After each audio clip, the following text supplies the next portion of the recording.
Okay, I'm going to open the meeting. I guess we have to do a roll call. Obviously, Mary's here. Tom. Here. Lee. Sparrow. Yes. George, John, Kurt, Ringo. Okay, that's done. Obviously, we don't need the first item on the agenda. I'm going to go to Friends of Bass River. Thank you, Kurt. Take over. I'm Rick Bishop, the Executive Director for Friends of Bass River, and I wanted to update you developments for our Upper Bass River Headwaters project. Beginning on September 28th, we'll begin boring at the Crab Creek North Dennis Road culvert replacement site. That will ultimately be replaced with a 60-foot wide bridge to expand water flow into the Middle Pond area. It looks right now when NRCS is favorably decided to fund design work to get us to the 80% design level for the bridge replacement. So it's pretty exciting news for all of us. That's all I have, Mr. Chairman. Thank you. Good. Yeah, progress still happening. That's important. OPM update. All right, I've passed around a progress report. See some of last month's accomplishments, which we went over at the last meeting. Just recent accomplishments. On September 1st, we received a technical memorandum from CBM Smith on septic in Greece receiving. And then as recent as just this past Friday, we received the first major technical memorandum, which includes all of these subtopic areas that you see on the list.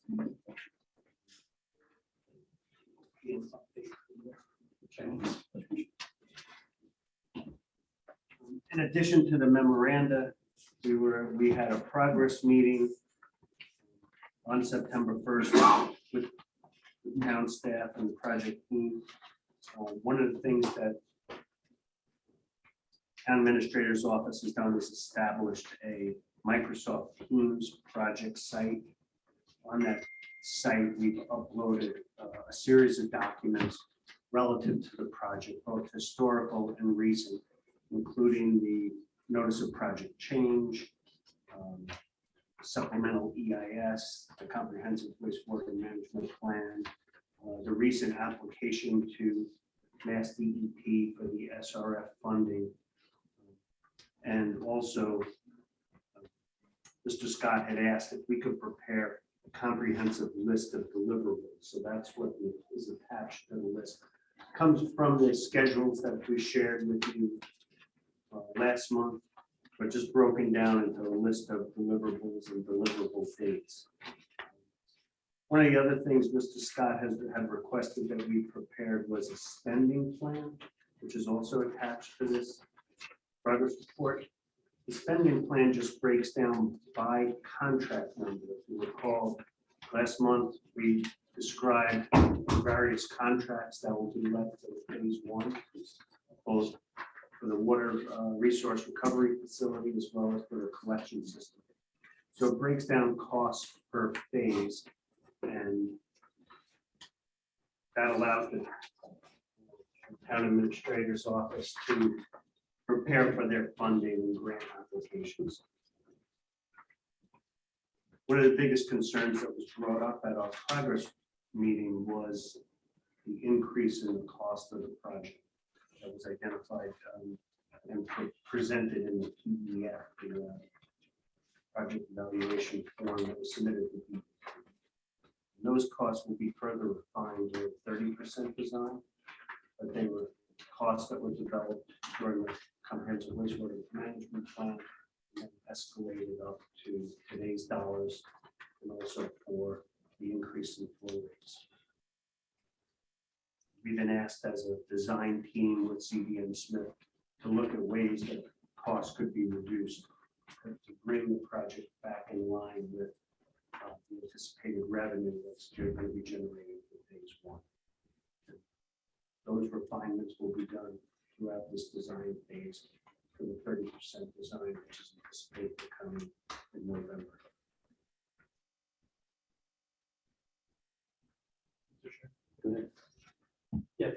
I just heard you say 30% design includes a cost estimate, but this, if I'm looking at this memorandum, it says the 60% with refined cost estimates. Is that, will there be a cost of the 30% or is it just the 60%?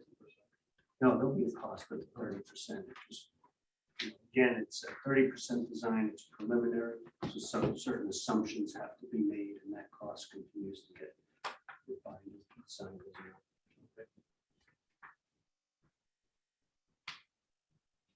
Anything else? Yeah, I gotta say, I have huge concerns. I know the finance department within the town that's trying to figure out how to make this work. And these numbers are running faster than we can figure out how to pay for them. So I hope there's a serious effort to do some cost cutting here somewhere. And I don't want to start cutting the project back, but we have to do that. We have to be realistic about what we can afford. If the inflation is outpacing all these different funding sources that are out there, and we're not even 100% sure what they will be, over there, but we don't know exactly what they're. Like I said, I'm concerned that this is just gonna be too far. Because every time there's a number mentioned, it's jumping by tens of millions. It's not little money. All right, hopefully. Mr. Chair, just for sake of clarity, we're all on the same page. Your initial estimates for phase one are $214 million. That's what was submitted to Mass DEP for EDF funding. That's right. Just one clarification. Minus the engineering. That's all I was gonna say. They don't fund engineering, so it's just construction. That's just 3%. Well, that's my point. We're at a point where we're almost 100% more than we originally figured on spending. We did DHY, we wouldn't even talking about this as half, we're already done it. Under construction. It used to be phase, all the phases were about now what phase one costs. All right. Last time we brought this in town meeting, the entire, like 8 phases was phase one costs. Correct. Is their finance working on this now, or working on some proposals for us to review, or? Yeah, yes, but I don't know exactly what they are. I've had just short conversations with Ed, and I know he's trying to figure out how to close the gaps, but they're getting to be substantial. And again, unless we know where, pick an acronym, which fund's gonna pay for how much, we gotta figure out how much of that gap there really is. We've got SRF, and we've got the short-term rental money, and we've got some betterments and DIF, and we need to figure out, better nail them down what they are, and then go from there to grants and see what the difference is. There's a point that is not, as much as people want this, they can only afford to pay so much. And again, it goes back to my question about repairing septic systems. You can't make a brand new system and tie in a new sewer, because they can't afford both. We're just gonna keep all that in mind as we go forward. And again, another reason that the sooner the better, because we're trying to beat some inflation. So you have Get people on a system. sewers going in, but then you have an individual cost to homeowners that could be $10,000. Right, and I don't know how many homeowners are on this as opposed to commercial, but even the commercial can only absorb so much money. Right, we just have to.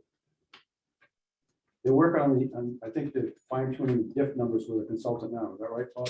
Right, there are 2 financial consultants that are working. There's one that is working on analyzing the betterment structure, and then that's the Collins Center, and there's also Camoin Associates that's doing evaluation and assessment on the diff to try to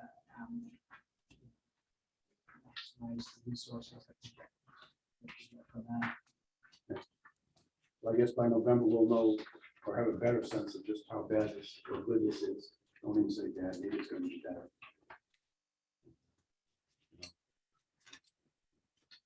I have to believe at some point the COVID excuse for all this inflation has got to slow down. If you have American-made products, you can't blame the supply chain because it's on a ship from China. It should be here somewhere in the state. All right. And then CDM Smith had passed around an update as well. Yeah.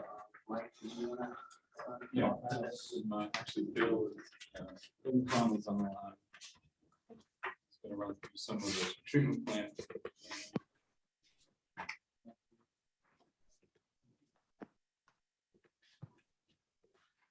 All right, is it my turn? Oh, thank you for bringing that up. Yeah. Yeah, so I just had 2 or 3 slides really on the progress and the status of the treatment plant design. So I guess if you could go to the next slide.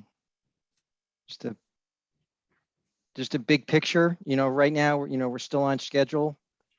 As Lou mentioned, we submitted a whole long list of design memoranda in draft form to the town on Friday for review last Friday, and the intent is that we have a workshop to go over those conceptual memos on the 22nd. That date hasn't been finalized yet, but that's our target, and if it's not the 22nd, it'll be a date, immediately plus or minus to that date.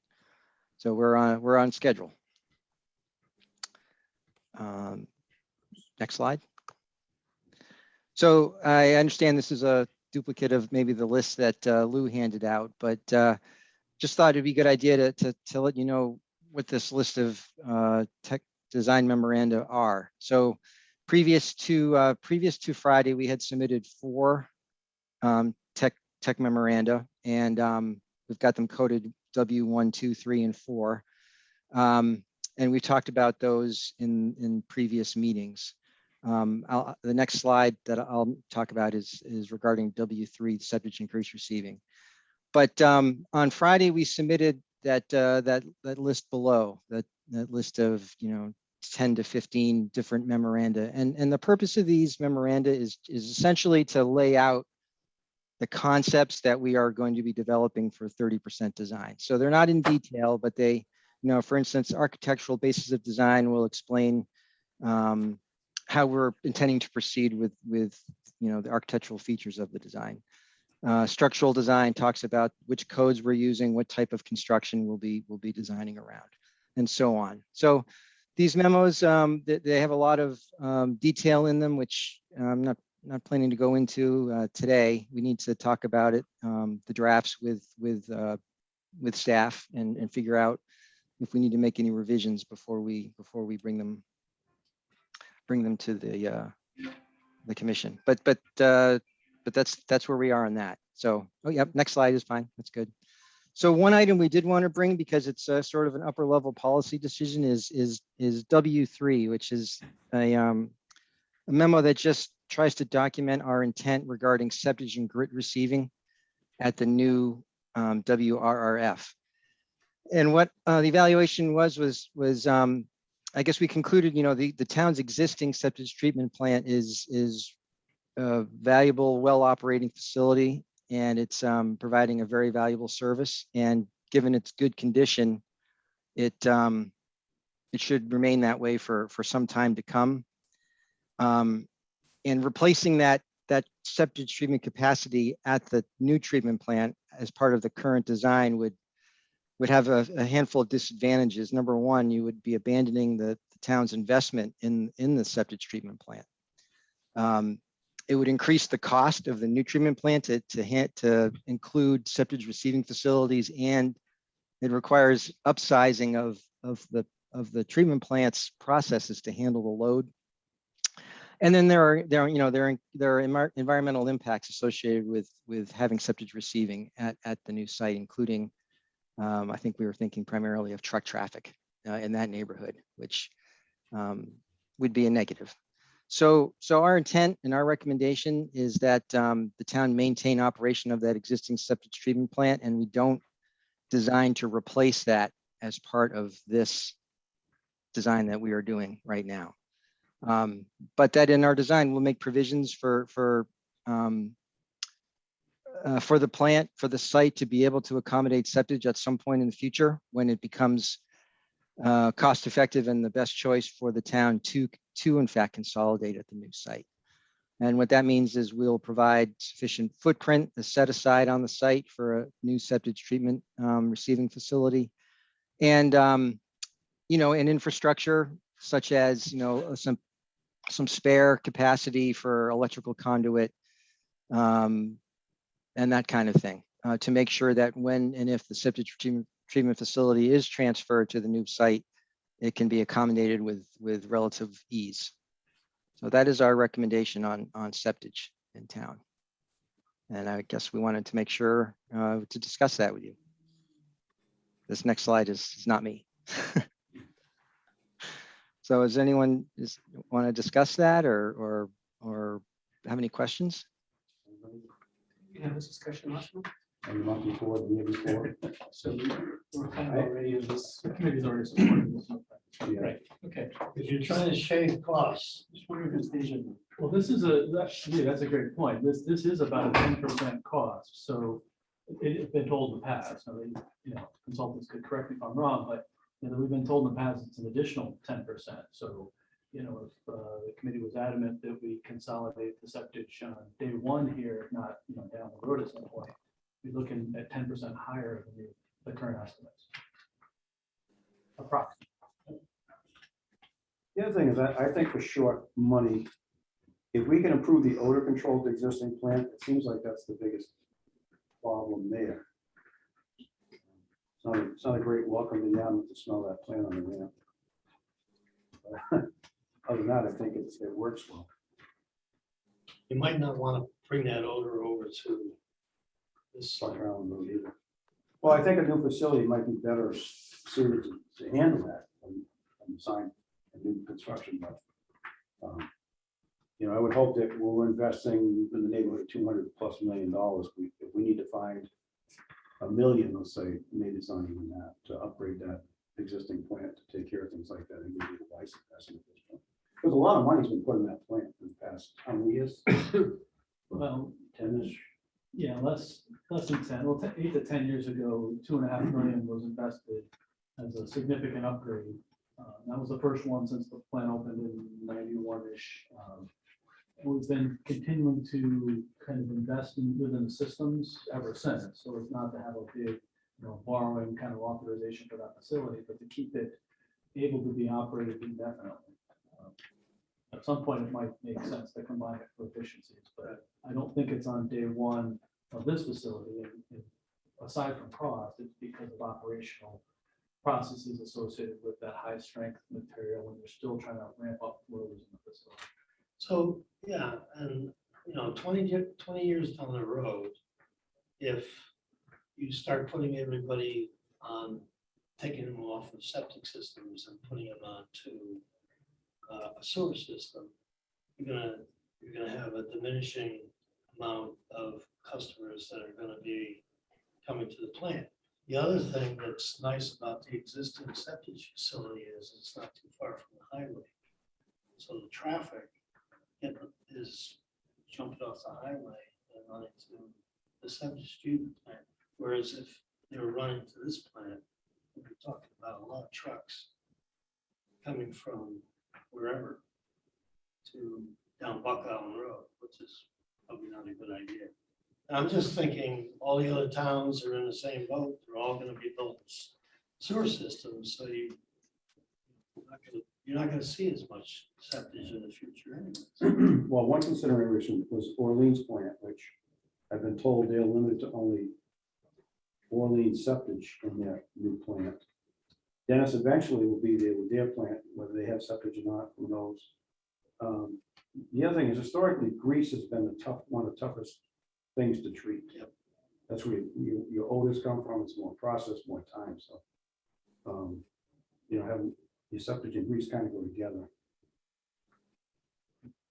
You want to say something? Just generically, we have a revenue generating asset. We're not going to turn it off. Yeah, It doesn't make sense. Doesn't make sense. And again, I think it's not just some of the beating of the roads from big trucks. I think it's easier for the trucks to just get off the highway, dispose of it, and get back on the highway. A third of all connect septage generating facilities on the Cape, including homes, are not gonna hook up to sewer. Yeah, there'll always be There's gonna be a septic. demand for this. Okay, so I guess we've settled that. Bill, is there any cost savings? You have a bullet that says make provisions accommodated in the future. Is there any cost reduction if we didn't do that now and put that off for a later plant upgrade? Well, Significant cost savings, I should say. it's always an interesting question, right? Because we want to, so I guess, let me back up a little bit. So the footprint issue, there's no cost impact to that. There's plenty of site footprint at Buck Island. And so reserving a spot does not require us to design anything from more costly from a point of view of trying to save footprint, if you know what I mean. So the footprint is not an issue cost wise. Infrastructure is always a question. We want to plan for the future, but as someone in the room said, it may, by the time this happens 15 or 20 years from now, there might not be a need at all. So why? There's always a question. And what do you do? How far do you go to plan for the future? And there is a cost, right? If we were to say pave a whole area to accommodate the future, that has cost, right? Or if we were to run by like a larger motor control center, for example, to house and accommodate electrical loads for the future, that has a cost compared to not doing that. So our goal is to try to make that future septic receiving plant, make that simple to implement in the future, but not accrue additional costs now. So it's not zero cost, but we'll do the bare minimum to make sure that can be accommodated in the future. So I'd say minimal cost. It's the same question we have when regarding to expanding in the future. What do we design our tank walls to accommodate additional tanks on the other side of that wall at some point in the future? That makes the wall thicker and require more reinforcement. Do you do that or do you not do that? Those are the questions that we deal with as we do design, and we'll be very cost conscientious as we go through those.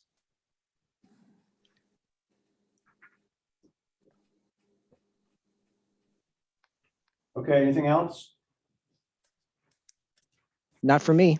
Okay. I have a question on the collection system. Mhm. I thought I knew this answer, but I can't tell from these maps. How is this phase one connecting to the plant? It's going up Forest and Winslow Gray. Mike, do you want to cover collection real quick? Yeah, and that was the intent. So I'll give you a quick overview. It's a great question. It isn't 100% clear from here. Well, it just seems as if it's coming up against Cove Road and then shooting over conservation to get there, but I might be mistaken, but it looks like it's cutting through the neighborhood.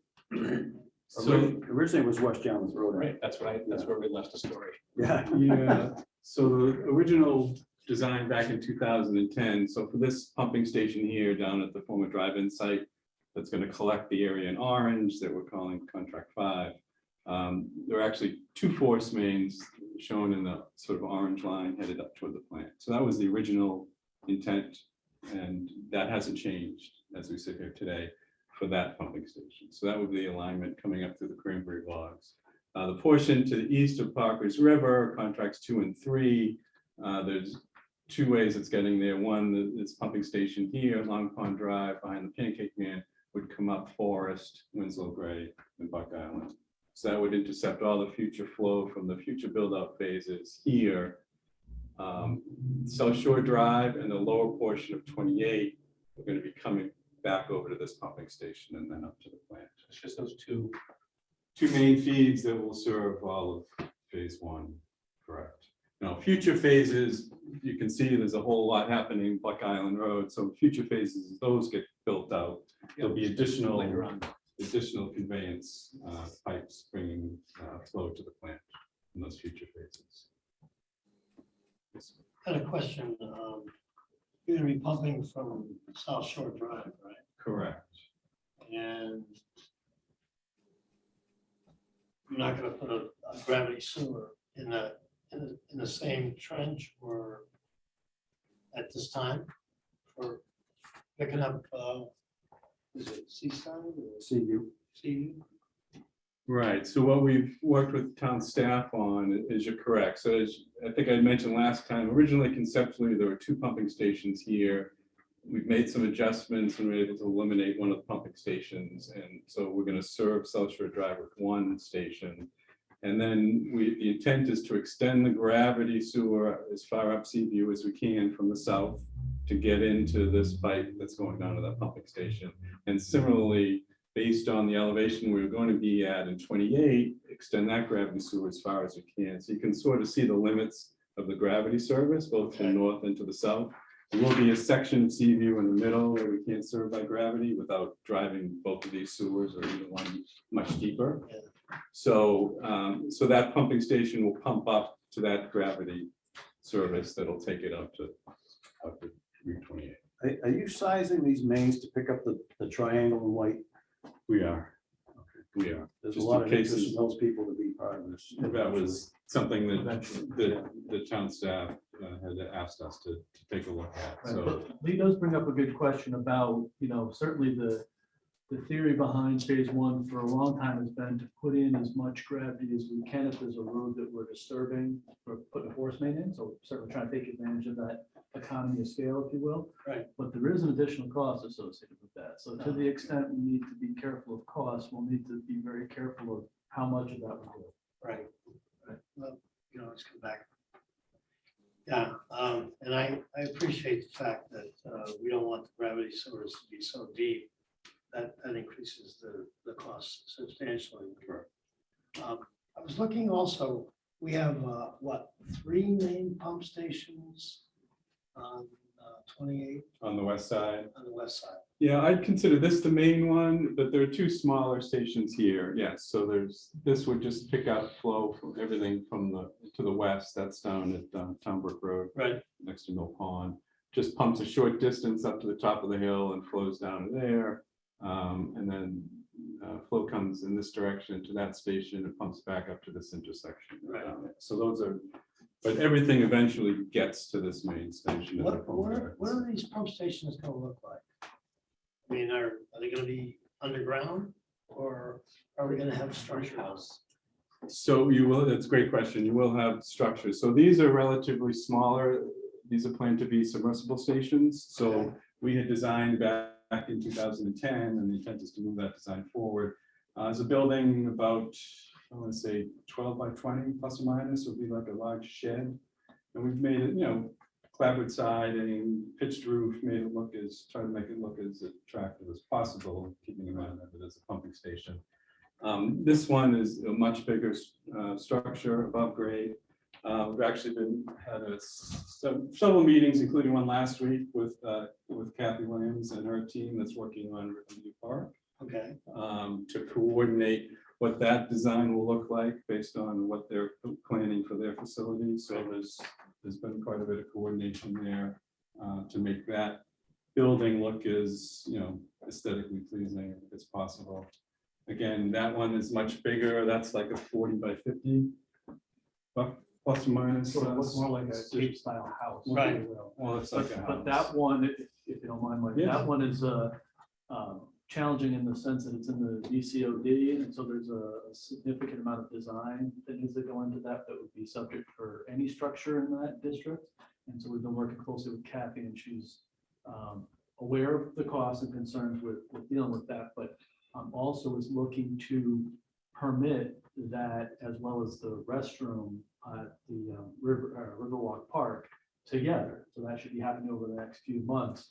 And, so there's some complementary design elements to those 2 buildings that she's comfortable bringing that through the committees to get approval, design review. There's even a zoning requirements. I think we're trying to avoid a variance, but there's certainly a special permit required for that structure. So she's been very involved in that, and her input's been very helpful. She's taken a number of buildings through that process, and so she's very familiar with how to, best make that happen. so the restaurant facility at that park architecturally will look the same as, or our pump station will architecturally look the same as the restroom facility? There's some similarities because of the design requirements. Right. There is a need, once a building becomes a certain length, to have dormers. There's also a requirement to have like a portico above the front door. There's a requirement to have a front door. From a pump station standpoint, we don't need a front door in this building. We don't really want the public to go up to it, but it's required under, the zoning rules for this district. So we've been trying to work through that, minimize the, the necessary things that we know won't be required for the functionality of the structure. But I think I also sent the committee a Riverwalk Park with what they're looking Yes. to do. So some of those same, elements are similar to what they're looking at for the pump station. We're actually, the planning board is actually reviewing amendments to the VCOD that the park sits in, and we're making, we have a plan for the special town meeting to quickly get some changes made to those zoning requirements to make it easier. So we're going in and making changes to zoning to try to accommodate not only the restroom, but the pump station. And we're gonna, they're kind of technical amendments to the, what's required, but it should give a lot of flexibility and help, avoid any additional costs. So we will have some articles at the special town meeting related to that, to make it easier. Kathy, you had your hand up? Yeah, I just wanted to say that the two architectural styles are going to be a little bit different between the restroom for the Riverwalk Park, but that's going to be significantly further back than where the pump station will be.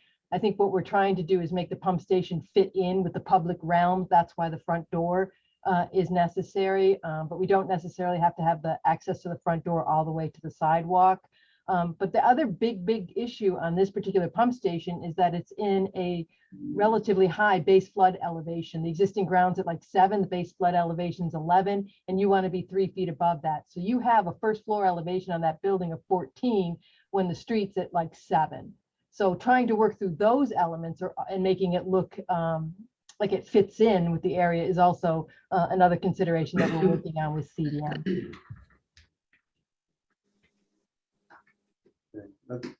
Yeah, I was thinking that on some, not architecturally, but I was thinking flood zone considerations on probably a couple of the other pump stations also. Correct. The one on South Shore Drive, certainly, Yeah. the one up on the pond is not an issue. That's up at a flood elevation 16 or so. I think the Riverwalk Park is the most severe difference between the first floor elevation and the base flood elevation and the existing ground elevation. And just lastly, just a quick update in terms of the design. So we've been working, as we said, with Kathy on coordinating, the look of that pumping station, coming up with some new concepts. And then the focus has been on the contract 2 and contract 3 east of Parker's River. So we're shooting toward preliminary design submittal on that later this week. I think 30% design plans and a technical memo layout for the design. Question. How many feet of the 6 contracts aggregate? Where service can be had. Yeah, we have the number. Obviously, I apologize. I just don't have it off the top. I should have that memorized by now, yeah. I mean, so Route 28 from Barnesville to Parker's River is like 2.5 miles. And then similarly from Parker's River to Bass River is probably another 2.5 miles. So it's more than 5 miles total because you have some of the side streets as well. So maybe in the 7 mile plus or minus. I'd like to know that number. We'll certainly get that. That number Yep. is key when measured at the 214 million. Get some idea at day one of what it's costing per foot for the town to have an operational system. Yep. Absolutely, yeah. Granted to a limited number of potential users at day one, but it's got to begin someplace. Right. That's a great question. We'll get to that. It's a great number, sure. Your eyes are gonna start rolling because Well, you it's do a this big all day number. long. It's also the biggest number. The other collection systems won't be quite as expensive per linear. Because this is a bigger pipe, there's a trunk sewers, and I a bigger pumping station. understand, but just to have some anchor point. But Absolutely. the first 125 million is the plant. And that's the right piece of it. too. Which was an $80 million number. wasn't it? At one point. Mike, is it correct to say that the pump stations, like the treatment plant, are really being designed not just for phase one, but for the full build out? So whether you put a pump in or you leave room for a pump, Correct. it's still additional costs associated with what you're seeing in phase one. Yeah, we've been trying to explain that for years too. Will benefit more than just phase one, especially with the treatment plant, because we're designing a treatment plant for phase 1 through 3. And the flows that are generated. And Mass DEP wants to see a design that's gonna go out 20 years. They don't want to see, okay, you built your design for today's flows and didn't So consider it's definitely build-out. additional as soon as you start using. Right, and that's part of the challenge, and especially for the bigger pumping station. So you have to build a structure big enough to accommodate, as you said, maybe not putting additional pumps in, but you have to have room in the structure to accommodate those pumps that we need. Because initially, as you can see, there's not going to be a ton of flow at that main pumping station on Lock Pond Road. It's just whatever's upstream on 28, but then obviously in the future, all those future phases are going to make their way down there, so you have to be around for that flow. Have we ever done the same things like the pumps? Absolutely. They all have generators. Yes. Correct. Is anybody, any consideration how to fuel those generators? What's the best way to go? We typically say if gas is available, we use gas unless the town has thoughts otherwise. So if natural gas is in the street, then our preference and recommendation has been that's again, there's Yeah, no, I think different that's thoughts on certainly the the preference, but just like we talked about for We this have building. here in the This school. yeah. building is a diesel. We'd prefer gas, but it was like $1 million more for the generator. So these are costs we need to consider. Yeah, that's what I was thinking. is Are propane you versus saying you don't have diesel. natural gas on Buckham Road? So gas is available. I'm just saying it was available here too. The difference in cost between a diesel generator and Oh. a natural gas generator, was that I think it wasn't quite done. It's like 750,000 for just this building. So I mean, there's additional cost for all these things. Certainly, we'd like to have the gas, but at some point, we might need to make a decision about cost. I think gas is a lot easier to maintain and probably a lot more efficient in the long run. Yeah, you're preaching to the choir. You go with You just, diesel. you just have to be concerned of that catastrophic event if you lose your natural gas and your power, and now you have a generating sewer system that's worthless. Just, that's how I think, so. I'm not saying don't go gas, I just think we need to think about Backup electricity. it. Yeah, well, Oh, that's what the generator is. so. Again, sometimes the gas, and they keep saying they're upgrading, but it hasn't been all that reliable sometimes, especially with heavy use like a large generator. Or generators, and they're all running at once. Because I've always said, when every heating system and every generator fires up at the same time, we have a problem with Cape Cod. We'll see if that happens. I don't, people old enough, who've been here long enough to remember, they used to ask the school to stay open, stay closed an extra week to ease up on the gas usage, because they couldn't deliver. And, especially down Cape, they actually bring in LNG tankers and take the liquefaction, they gasify it and pump it in the line, so. It's not a dream, it's a problem that really happens, and just gotta keep an eye on that. So, Yeah, no, we'll work through all that. okay, any other questions? When Yeah, the go ahead. trunk, when the trunk line goes in up at Seaview, are houses abutting the line able to hook in? Is that gonna be part of this? I would hope so. That would be the intent. The intent. Well, the two questions from that is, was there thought to extend it a little bit more to the west to pick up pocket occupants, the houses, the small houses right on the fingers there? I think that's a future concern, absolutely the future, but I think right now, we're just trying to get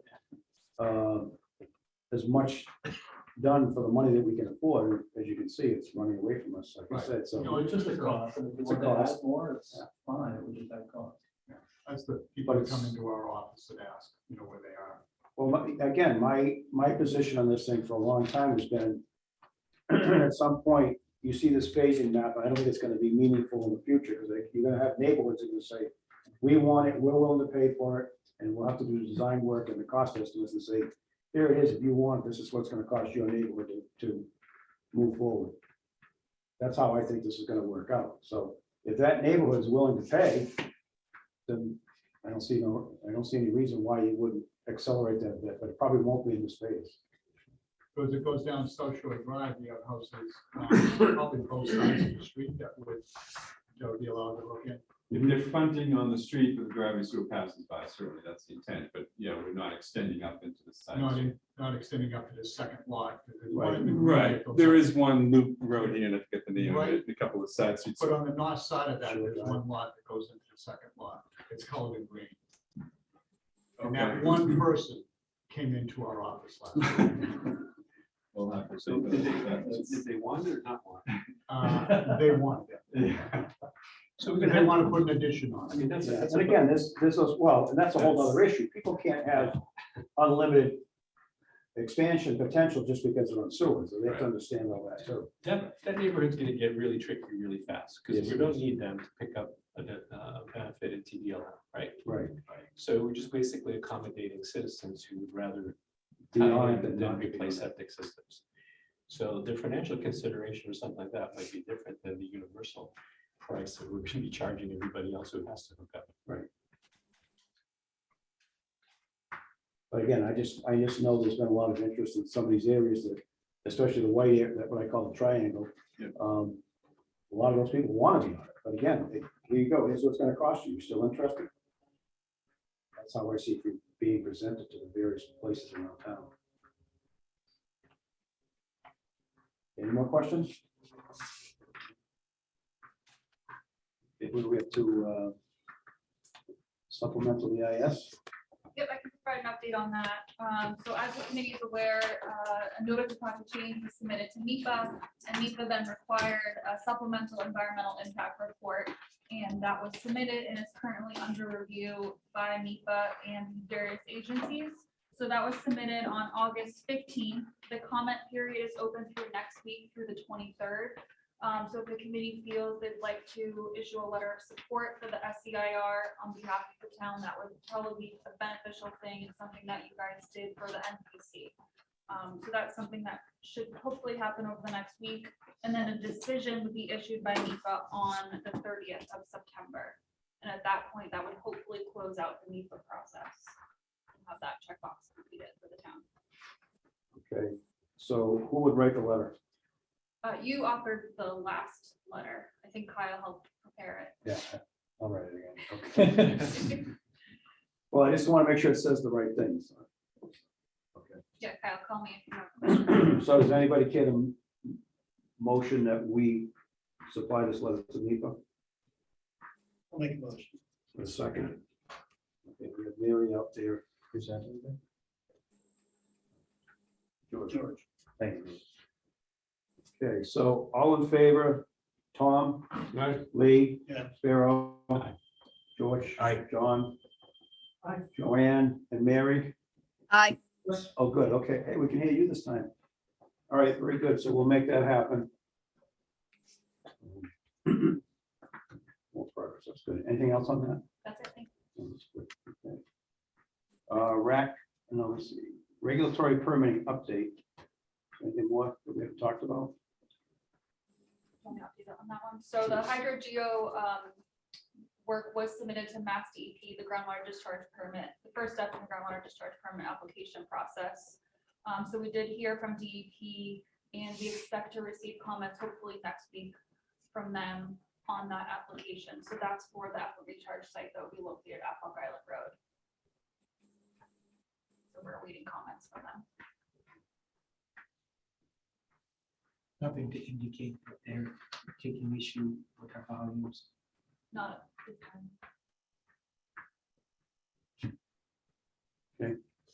That's it. So there is one other piece with the notice of the consistency review. When would that be That's a followed? good point, Jeff. So after the NEPA process is complete, the next step for the committee would be to submit the plan to the Cape Cod Commission for the 208 plan consistency review. So the Cape Cod Commission has already provided positive comment letters on your MIPA submission, so hopefully that would be successful as well.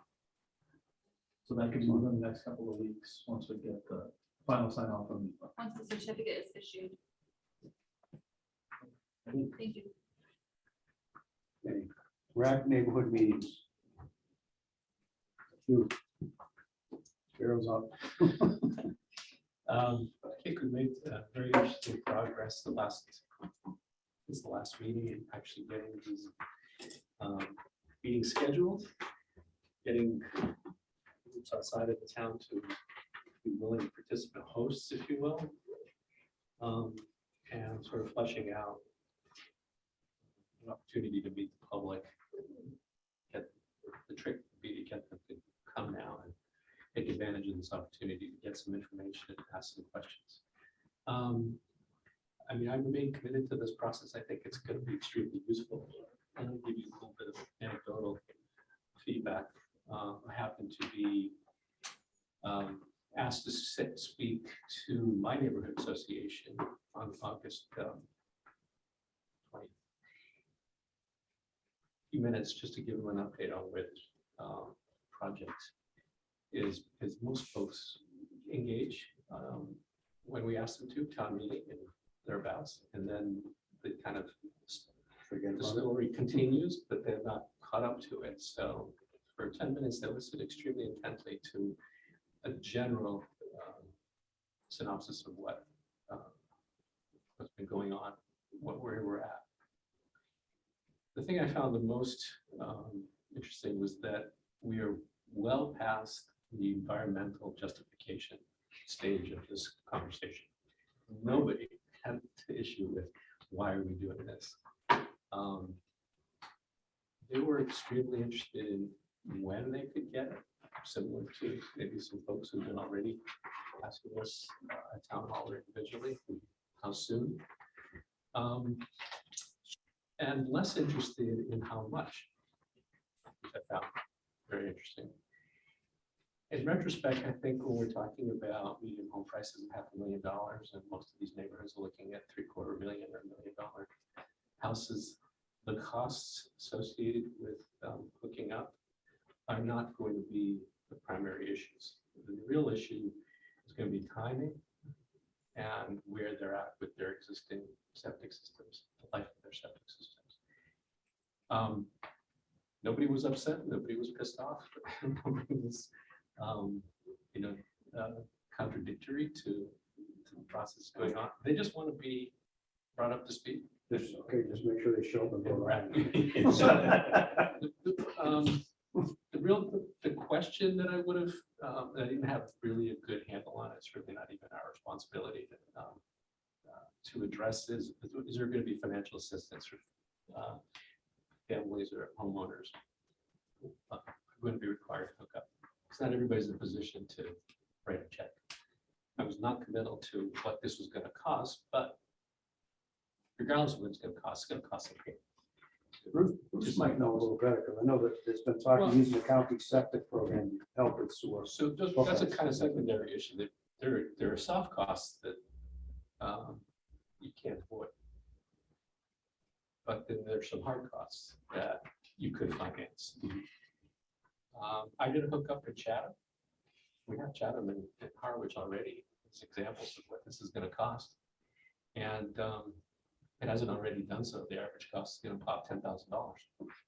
And that's before you have to mitigate any unusual circumstances associated with that lot, by that meaning pumps or length or reconfiguration of the flow outside of the structure. So not to reiterate the point too finally, but $10,000 against $1 million house is not going to be the issue. No, it's the person who owns the, well, it is now $450,000. It's going to be $200,000. It's really a question of income constraints. I mean, the families who may be house poor and cash, house rich and cash poor, or that they don't have sufficient incomes to sustain that kind of investment, are going to be looking for a loan program, and the county has had tremendous success over the years financing septic systems through that program. questions going to be, are we going to blow that program up to sufficient capacity to handle the demand that's going to come their way from every town on the Cape? But they were extremely appreciative. A few of them stuck around and asked some additional questions.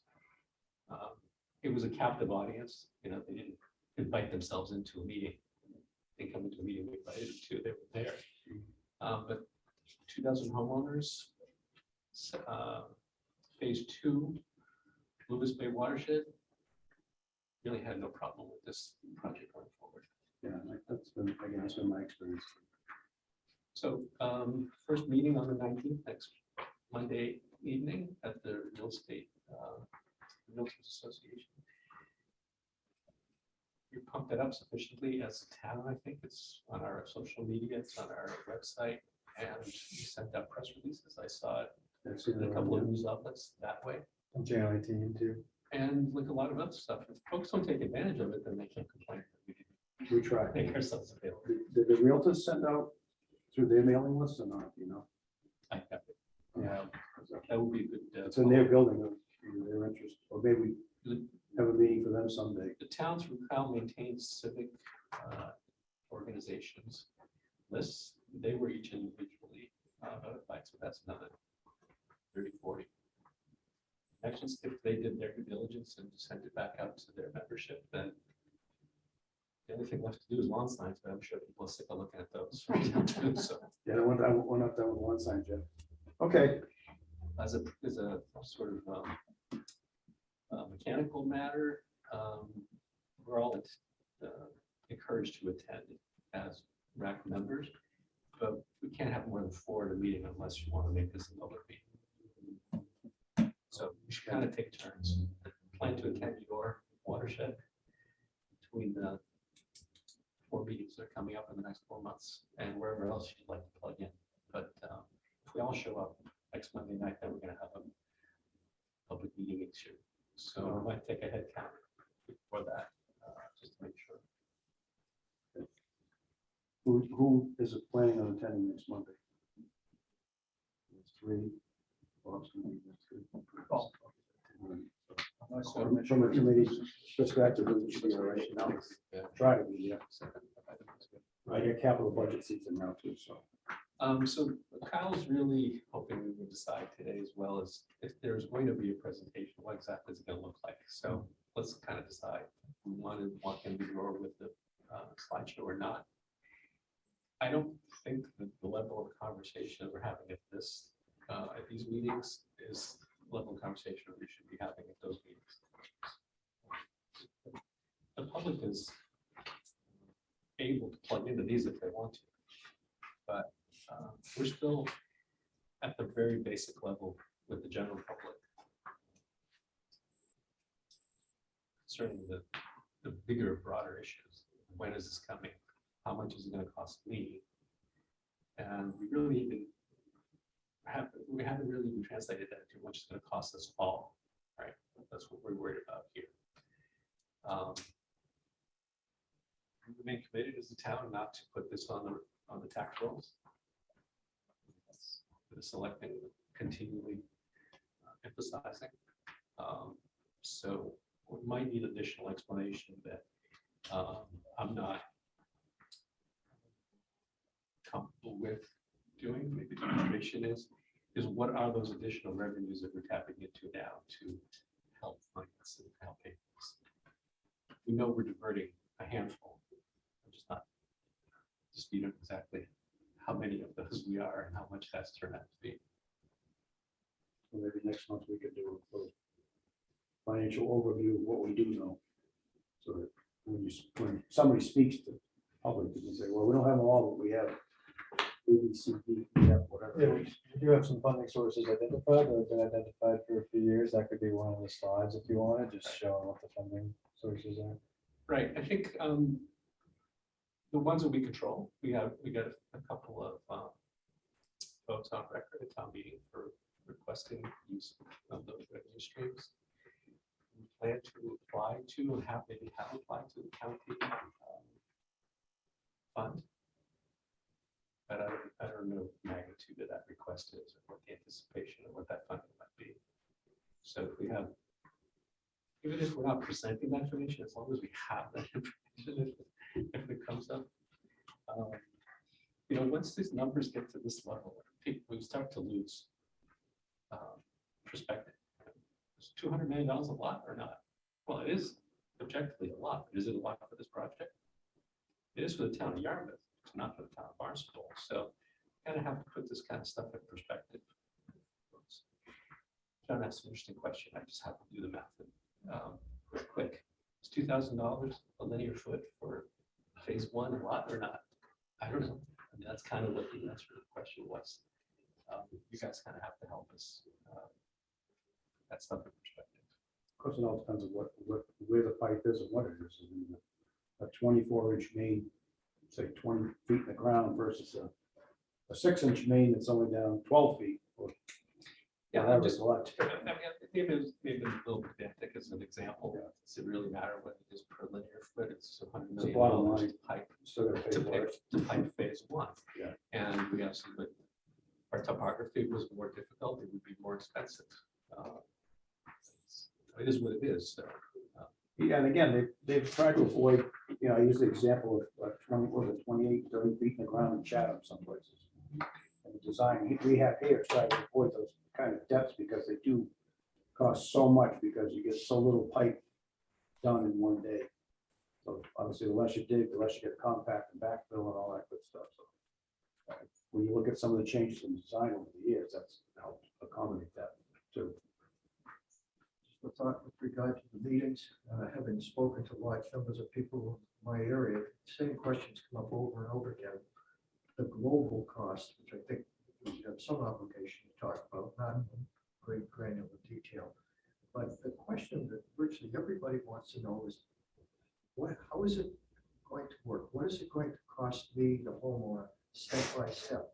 And I think to have some kind of an outline that we could share with people, well, when the pipe crosses in front of your home, you're going to have to hire a contractor who's going to take the pipe from your home to the street, estimated cost X. At some point, you're going to incur a fee from the town. When will that start? In the general way, what is it likely to be? So to the extent that we can fill in the blanks, so that when people leave one of these meetings, they know a little more than they did before they got there. You can't give people the answer. Have some idea of the matrix, how it's going to work, and some idea of the costs. I think that's what people are hungry for. And not give them that. We'll pay the miss on our. Which is, it's it's like nailing jello to the wall right now. Look at the prices every time we meet. Like, what happened this time? No jello's better than no jello. True. It's gonna be messy, but you know, that's why I suggest Chatham and Harwich's experience today is indicative. I mean, numbers are going to change for a couple of reasons. Inflation, you know, the amount of would tend to drive the price up. The economies that might result because all of a sudden everybody's doing it, push prices back down a little bit. We doubt it, but let's just say that for argument's sake. But well, and that's the other thing. You think about your pumping stations are in, your main pipe is in, your treatment plants in. So when we get, well, the map's gone, but when we get to those other phases, they don't have, that's already pretty much paid for. They're figured out how to pay for it. So all they are really paying for is the piping in the neighborhood. I'm not sure that's true. I'm gonna defer to the DPW on that. If we never did any of the phase, what's happening along 28 Old Main, South Shore Drive, that's being absorbed in the various funding formulas, plus the DIF and the betterments and things like that. We're not spreading out $200 million over phase one only. $200 million is going to survive through to phase 8. Right? Everyone's going to end up paying for phase one. It's just having more people carry the burden as you add homes. Right. It's a good thing. I'm just saying phase 7 is not going to be more expensive than phase 3. We're going to have universal, for lack of a better term, a uniform price for looking at.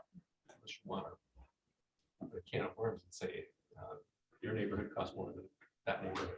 Well, yeah, I'm not talking about the individual costs. If you look at the cost of putting smaller pipes into the neighborhoods versus what's gonna happen on things like Route 28 and South Shore, let's say. Your piping is not as deep, it's gonna be a smaller size pipe. Your plant and your pump stations are pretty much already factored in as far as cost into phase one. To the degree that that is a cost advantage, then that it's spread out over everybody. To the degree that hooking something up that's more expensive, it's a cost disadvantage, that is spread out over everybody. We're not bringing, not delivering pipe to individual homes. No, I understand. I'm saying, This is a public facility, all of it, all all sewer and everywhere. but all the schemes on financing, if nothing else is ever built, that's gonna be paid for right here. The state, the treatment plant, the pump stations and the main piping. By everybody. No, by phase one. You can't bankrupt everybody every 20 years. That's been my point. That's why we need to do cost control somehow. I think we should be. This conversation happens to spill over to next Monday. Obviously, we can't have it because we're not prepared to have it, but we should probably flush that out here so we all know what the answer is. Yeah. Right? I mean, Well, you can't, what, I think the best you can do right now is based on, the local experience and the current economic environment. You could give a model home has so many feet of frontage. They have to decommission their septic system and they have to do a hookup front and internal plumbing and that kind of thing. You come up with a little model and you can say, well, based on today's cost, we think it might be around 10 grand. But if you got a 200-foot driveway, it's more, I mean, it's like. the variable costs are understood. And we don't know what the betterment's frontage because we haven't figured out. What needs comes into town for frontage. That's how we're doing it. Will still be a set price per square foot. The linear connection from the street to wherever your system is, that's a cost borne internally by that homeowner. Don't use $1,000 a foot. No. No, of course not. That's not So the who's case. doing But what I'm sewer saying is hookups? the cost difference, what we're charging him for those linear feet is going to be different between phases 2 and 6. Oh, inflation. It could be the same. Inflation might drive something up, but it's not going to be different. We have to figure out how many connections there are in the whole system, and then share the cost accordingly. You're going to have folks eventually going to make the argument that this is a public facility. It's not a user facility. This is just like a senior citizen center. You don't just build it for the folks who use it. It's a publicly owned facility. Same with the schools. Same with a lot of other stuff that we own. So costs should be shared by everybody in town. We just haven't gotten to the point where we're planning to do that on your tax bill basis. Right. But what did we get last week or last month? Our water bills just went up 20%, right? We're not going to see water bills go up in the future as a result of this project. Probably. That's how we're going to show the cost. So You're gonna see water bills. you didn't because hook of the up, infrastructure but you get a that's water here, bill, so so you're going to share this expense. You didn't get the benefit of the revenue that was deferred or diverted from the general fund to this project. Then you're not hooking up. You're not benefiting directly. So we are going to be passing these costs on to folks who aren't tying up the system and who would not. Spiro, I Be able think we to- should stay away from the whole subject at this point. I agree. I don't think this. I don't think any of this stuff. I I mean, think the best thing you can do is tell people what you know, admit you don't know everything, and take the questions and see if we can get the answers to those questions. I think you should have a presentation that they should figure out. I mean, don't just go in there and have a meeting.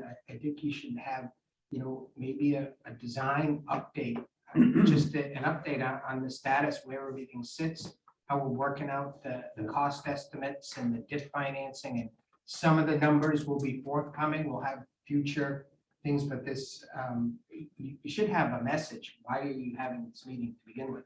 It's just, go through a few things, give folks the status, let them know how we're working on some of the financial issues. Working through the permitting processes. Yeah, and there's pretty significant progress that's being made, and I think that, it'll be important to kind of get a little consistency on the message, and to know, have a few things we can talk about. And then I'm sure people will ask questions, maybe even, some will be pointed about how much is this gonna cost me, I want to know now, and all this stuff, but, those are the things that we can put together for the next, but I think it would be great if there was some information that could go up and just be the basis for sort of making some friends out there. Is anybody doing sewer tie-ins right now?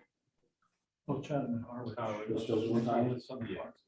So I'd be curious to talk to some contractors, get a sense of what they're charging, just to say that they got a trench and lay in the pipe to an existing building drain, and not having to turn things around, just dig a trench and come around. You say, today's numbers, this is what it's been costing people. That's as close as you can get. I can show you the bills. If you'd Well, like to that's see all right, one. then. I mean, Yeah, well, I think everybody would appreciate sharing that information, so we know what the hell we're talking about when we go meet with these people. I think, that's what we need to do. I look back, I got, Bruce showed me this. Back last time we were out with the public, there were, there's like a 10-page or more frequently asked questions that had at least some stuff. Now, I know we're not at that point, but we ought to have some information. We ought to be sharing some information with folks, and not just, you can't just go there and kind of flub it. The Q&A, I think I thought it'd be like maybe a short PowerPoint where you're at, where you're gonna be going. But it was a great, as Bob said, a Q&A document put together 10 years ago. And a lot of these people are gonna know that. They're gonna want an update, what have you developed in the last 10 years as part of this Q&A? And I think you probably need to update it a little bit. They're gonna ask some pointed questions. What's been done in the last 10 years? We might want to talk about, we had that June 1 thing, it's been all over the news. The DEP has announced all of this stuff, that if we don't do this project, people are gonna have to install the other systems. There's a bunch of things that we could talk about. I think the first meeting is gonna be the toughest one, because you may think you know what to expect, but some will throw you a curveball. Or two. We have a week until that meeting. What's the plan for who's putting together the presentation? What do you want in it? We kind of need to know this stuff right now so that we can get to work on it next week.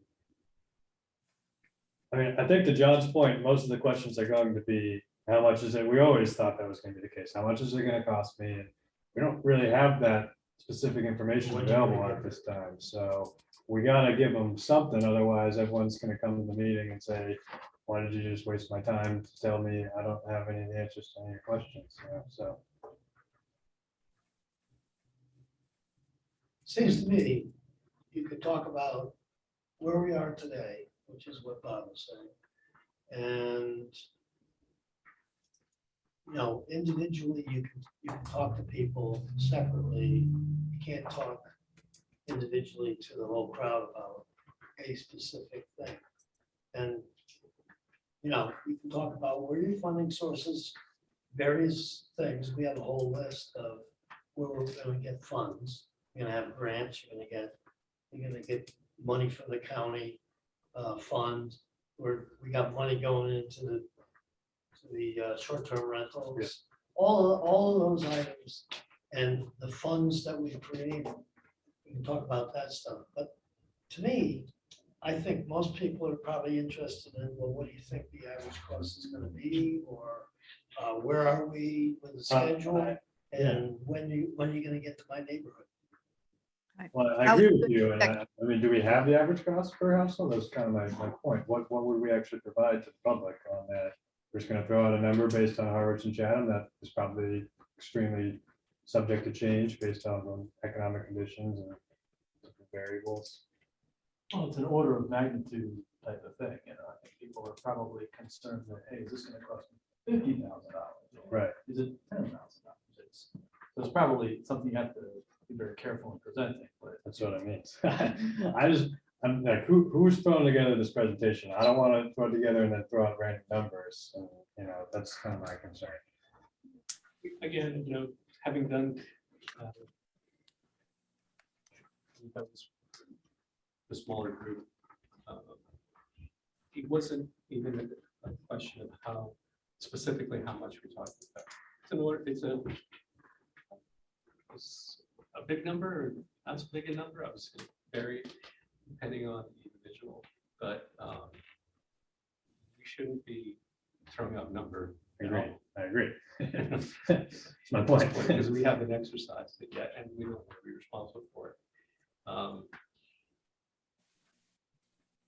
The bigger focus should probably be the maps, which we have and we put out there and they're online and you can look at them, but nobody was really familiar with. You know, this is phase 1, but our phase 8 maps, they're very illustrative in what's going to be happening over the next 10, 20, 30 years. Just giving folks a chance to see where they are on that map will answer one of their first concerns, like where am I on the process? So I would keep it to basically what the information we already have up there publicly on our website. Very simple kind of slides that kind of gets us the conversation started. And then the group, if they're anxious to ask questions, will take us to the next part of that meeting.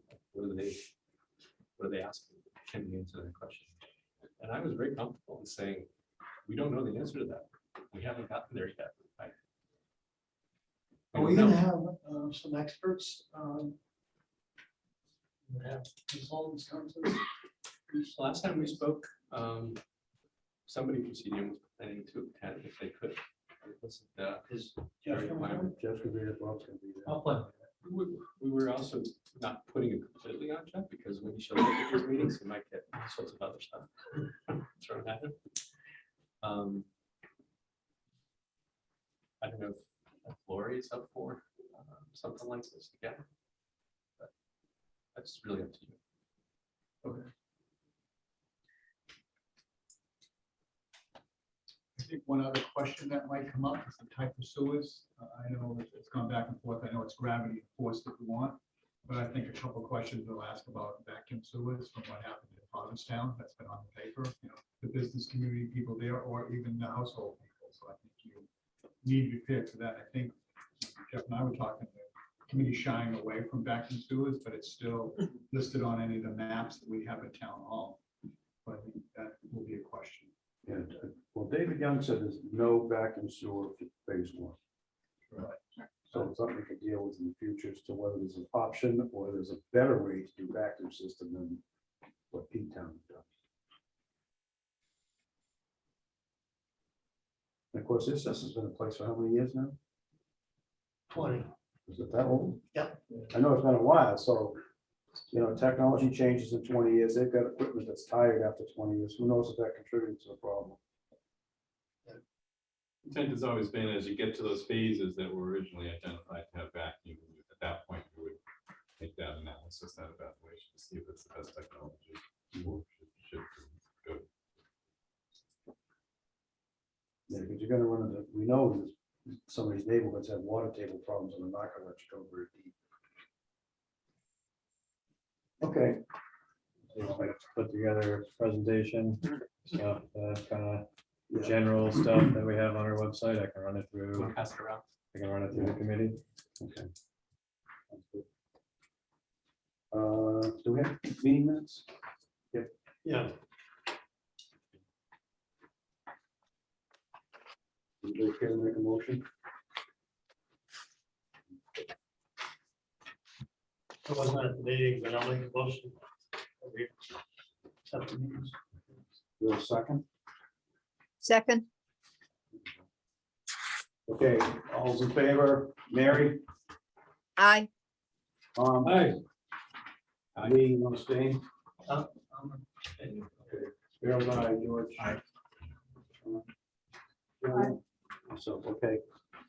That's all we have, and then we'll set a future meeting date. So before we get to, Yes. are we not doing item 1 on the agenda? Nope.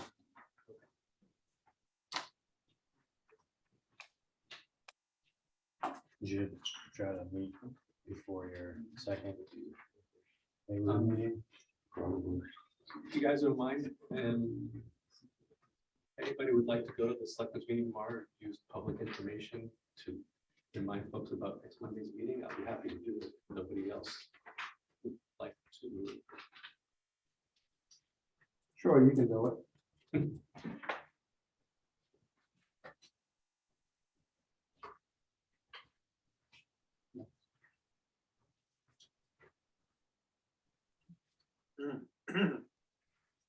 Want to do October 3rd. That'll be the only option for us to come Mondays. Yeah, why don't we try and see if that'll work for you? October 3rd. the next meeting.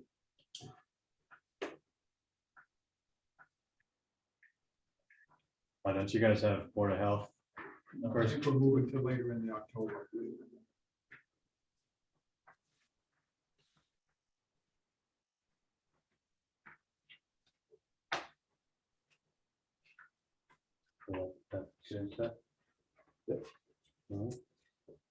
Okay, I guess we're down to motion to adjourn. Make a motion. Second. All in favor? Mary? Aye. Tom, Lee, Vero, George, John, Yes. and myself. Okay, thank you all for your time.